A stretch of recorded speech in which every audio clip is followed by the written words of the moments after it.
মহাদেৱ আজি আমি উত্তৰাখণ্ড সোমাই গ'লো। এয়া পাহাৰ এৰিয়া চাই লওক, এয়া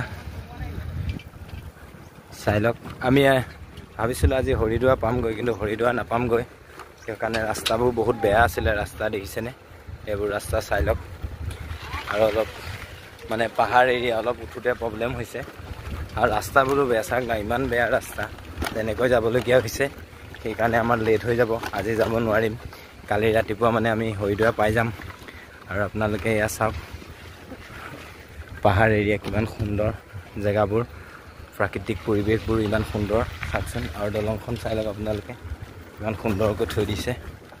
এয়া এখন নদী এখন চাই লওক, এয়া আৰু গোটেইটো জংঘল এৰিয়া, ফৰেষ্ট এৰিয়া এইটো চাই লওক আপোনালোকে তাতো। আৰু হৰ হৰ মহাদেৱ। আৰু আপোনালোকে এনেকৈ আমাক মৰম আৰু আশীৰ্বাদ কৰি যাব। আৰু আপোনালোককো যাতে বাবাৰ ওচৰত গৈ ভালে কুশলে থাকক, দৰ্শন কৰিব পাৰোঁ, এয়ে আপোনালোকলৈ আমাৰ ফালৰ পৰা আশীৰ্বাদ থাকিল। আৰু আপোনালোকেও আমাক আশীৰ্বাদ কৰি যাওক, এনেকৈ মৰম আৰু আশীৰ্বাদ কৰি যাব।